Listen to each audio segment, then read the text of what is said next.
कहानी की शुरुआत में हम शेरोन नाम की विधवा औरत को देखते हैं जिसकी उम्र 45 साल है। कुछ महीने पहले ही शेरोन का पति जब रात में घर लौट रहा था तब किसी ने उसे चाकू घोंपकर मार दिया था, पर अभी तक कातिल का कुछ भी पता नहीं चल पाया है। शेरोन अपने पति को खोने के गम में पूरी तरह से टूट चुकी थी। शेरोन का एक बेटा भी है जिसका नाम एंथनी है और वो भी अपने पिता की मौत से गहरे दुख में डूबा हुआ है। शेरोन के लिए ये दौर बहुत मुश्किल था, लेकिन वो अपने बेटे की देखभाल करने के साथ साथ अपना काम भी संभालती है। पति की मौत के बाद उसकी जिंदगी से हर तरह का रोमांच खत्म हो चुका था और वो अकेलेपन से जूझ रही थी। शेरोन का एक पुलिस अफसर दोस्त भी होता है जो उसके पति के केस की जांच कर रहा होता है। वो शेरोन से मिलने आता है और उसे भरोसा दिलाता है कि वो जल्द ही उसके पति के हत्यारे को ढूंढ निकालेंगे। ये अफसर शेरोन को बचपन से जानता था क्योंकि वो दोनों एक ही स्कूल में पढ़ते थे और वो शेरोन को पसंद भी करता है, लेकिन शेरोन उसे सिर्फ अपना एक अच्छा दोस्त मानती है। दूसरी तरफ एंथनी कॉलेज में होता है, पर वो कॉलेज में नया होता है और थोड़ा शर्मीले स्वभाव का भी होता है। इस वजह से वो ज्यादा दोस्त नहीं बना पाता।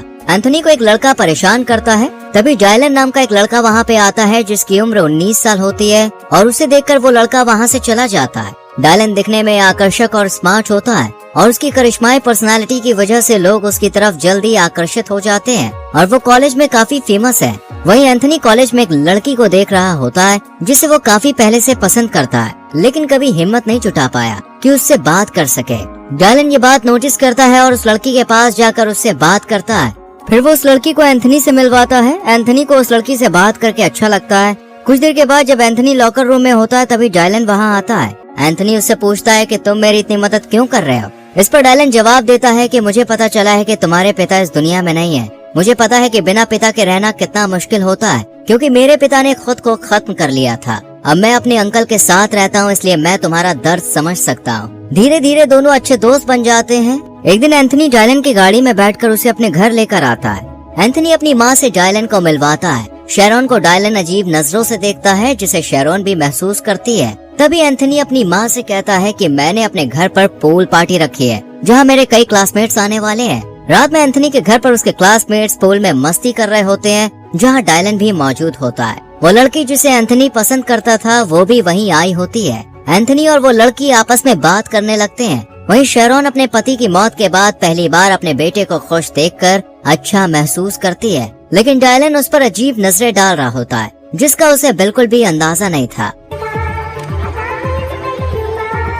थोड़ी देर के बाद डायलन पूल से निकलकर बिना शर्ट पहने चुपके से घर के अंदर चला जाता है और शेरोन के कमरे में घुस जाता है। वहाँ पर एक टेबल पर रखी फैमिली फोटो को ध्यान से देखने लगता है। तभी शेरोन अचानक कमरे में आ जाती है, जिससे डायलन थोड़ा चौंक जाता है। शेरोन उससे पूछती है कि वो यहाँ क्या कर रहा है। डायलन बहाना बनाते हुए कहता है कि उसे बाथरूम जाना था, लेकिन गलती से वो यहाँ पे आ गया। फिर वो शेरोन की तरफ देखते हुए कहता है कि मुझे पता है कि बिना पति के रहना कैसा लगता है, क्योंकि मेरे पिता भी अब इस दुनिया में नहीं है। मैं उन्हें बहुत मिस करता हूँ। डायलन की बात सुनकर शेरोन को उसके लिए बुरा लगता है। इसके बाद डायलन उसे पूल पार्टी करने देने के लिए धन्यवाद देता है और वहाँ से चला जाता है। उधर डायलन को पता चलता है कि शेरोन अपना दूसरा घर बेचना चाहती है, क्योंकि इस घर में उसे अपने पति की यादें बहुत सताती हैं। ये घर शेरोन के पति ने उसे और एंथनी को गिफ्ट में दिया था। शाम को डायलन शेरोन के साथ उस घर को देखने जाता है। वहाँ डायलन शेरोन से कहता है कि वो अपने अंकल के साथ रहता है और उसके अंकल को घर खरीदना है। शेरोन उसे घर दिखाने लगती है और दोनों आपस में बातें करने लगते हैं।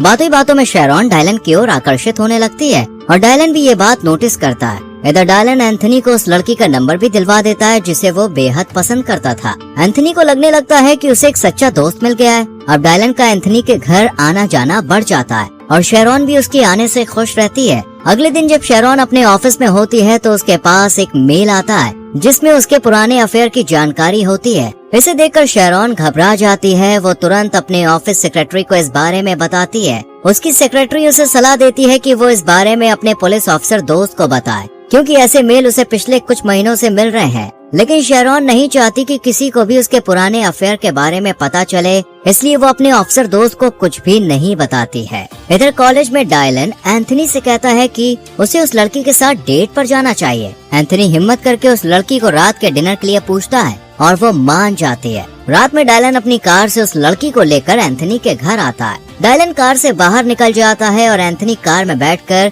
लड़की के साथ डेट पर निकल जाता है। जाने से पहले वो कार देने के लिए डायलन को धन्यवाद कहता है और डायलन एंथनी के आने तक घर पर ही रुक जाता है। शेरॉन और डायलन घर के अंदर बैठकर बात कर रहे होते हैं। दोनों एक दूसरे के बारे में बहुत सी बातें शेयर करते हैं। शेरॉन उसे बताती है कि उसे लगता है कि उसका पति उसकी परवाह नहीं करता था। तब डायलन उसे कहता है कि वो अपने पति की लिखी हुई किताब फाड़ दे। शेरॉन ऐसा ही करती है, जिससे उसे अच्छा महसूस होता है। डायलन उससे बात करते हुए उसे अकेलापन महसूस नहीं होने देता। कुछ देर के बाद जब शेरॉन शावर ले रही होती है तो उसे लगता है कि कोई उसे देख रहा है। शेरॉन देखती है कि वो डायलन है, जिससे वो डर जाती है और पूछती है कि तुम यहाँ पे क्या कर रहे हो। तब डायलन बिना कुछ कहे अपने कपड़े उतारकर शेरॉन के पास आ जाता है और उसके करीब आने लगता है। शेरॉन उसे नहीं रोकती और दोनों एक दूसरे के करीब आ जाते हैं। वहीं एंथनी उस लड़की के साथ एक रेस्टोरेंट में डिनर करता है और फिर दोनों एक जगह कार रोककर किस करते हैं। इसके बाद एंथनी लड़की को उसके घर छोड़ देता है और फिर अपने घर आ जाता है। घर में एंथनी डायलन से कहता है कि उसका दिन लड़की के साथ अच्छा बीता। फिर डायलन अपनी कार लेकर घर चला जाता है।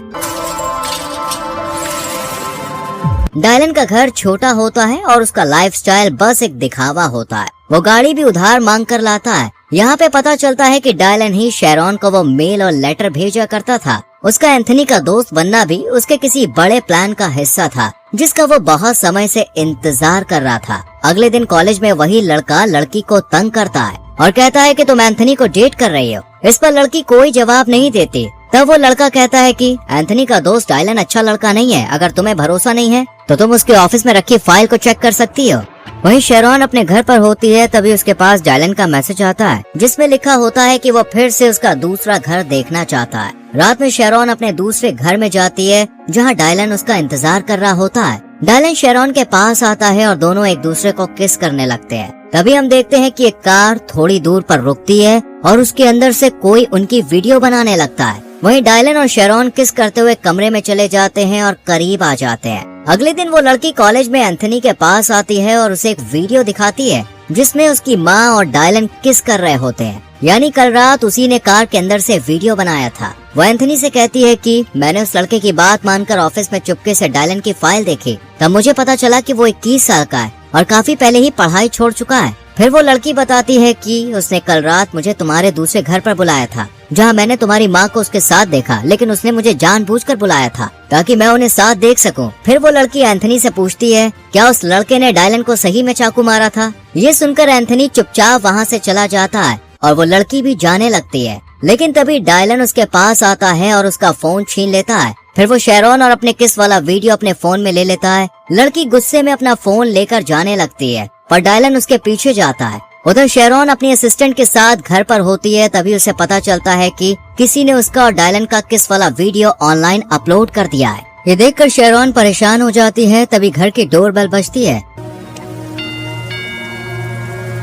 और शेरॉन देखती है कि उसका अफसर दोस्त आया है। वो उसे बताता है कि उसे उसके पति के मर्डर केस से उसे हटा दिया गया है, क्योंकि वो केस आगे नहीं बढ़ रहा था। शेरॉन उसे डायलन के साथ अपने वीडियो के बारे में सब कुछ बता देती है। साथ ही वो ये भी बताती है कि उसे पहले अफेयर के बारे में कई मेल और पत्र मिलते थे।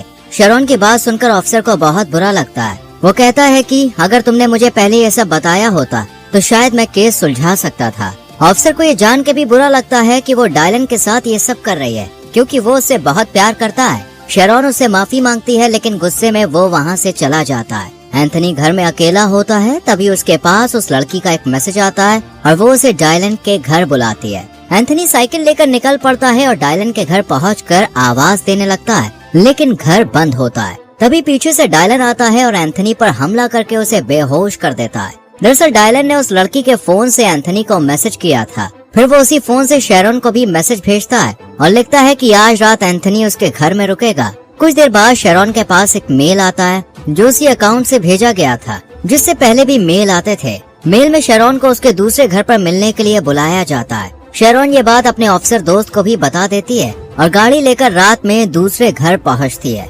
वहाँ उसे बड़े से टीवी पर एक वीडियो प्ले होता हुआ दिखता है। तभी पीछे से डायलन आ जाता है। असल में शेरॉन का एक बार एक आदमी के साथ अफेयर था और वो आदमी डायलन का पिता था। लेकिन जब उनके अफेयर के बारे में सबको पता चला तो डायलन के पिता ने शर्म के मारे खुद को खत्म कर लिया। इसके बाद डायलन की माँ भी नशे में डूबकर मर गई, जिससे डायलन पूरी तरह अकेला रह गया। डायलन इसके लिए शेरॉन को जिम्मेदार मानता था, इसलिए उसने एंथनी से दोस्ती की और शेरॉन के करीब आया ताकि वो उससे बदला ले सके।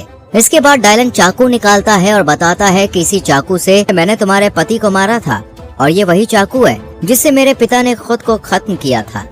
शेरॉन बहुत डर जाती है, लेकिन डायलन चाकू उसके हाथ में देकर कहता है कि तुम्हें भी अपनी जान उसी तरह लेनी होगी जैसे मेरे पिता ने ली थी। आगे वो कहता है कि मैंने एंथनी को पकड़ कर रखा है, अगर तुमने खुद को खत्म नहीं किया तो मैं उसे मार डालूंगा। शेरॉन डायलन की बात नहीं मानती और चाकू से उसके पैर पर वार करके भागने लगती है।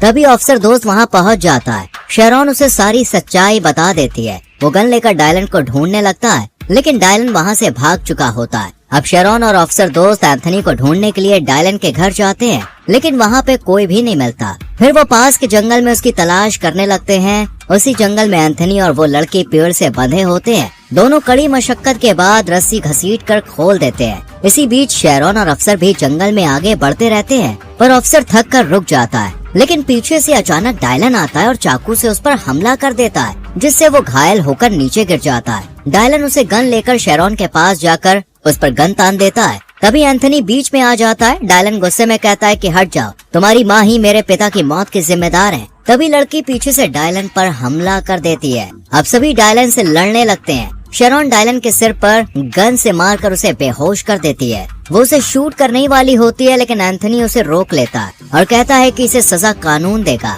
शेरॉन एंथनी की बात मान जाती है। कुछ महीनों बाद शेरॉन को दिखाया जाता है कि वो अपने ऑफिसर दोस्त को डेट कर रही है। वहीं एंथनी अपनी माँ को माफ कर चुका है और दोनों का रिश्ता फिर से ठीक हो रहा है। और यहीं पर फिल्म खत्म होती है। दोस्तों, अगर आप शेरॉन की जगह होते तो डायलन के इस प्लान को रोकने के लिए क्या करते? अपनी राय कमेंट सेक्शन में जरूर दें। वीडियो को लाइक और शेयर करके चैनल को सब्सक्राइब करें और बेल आइकॉन प्रेस करें, जिससे आने वाली वीडियोस मिस ना हो। मिलते हैं अगली वीडियो में। Till then, bye bye, take care.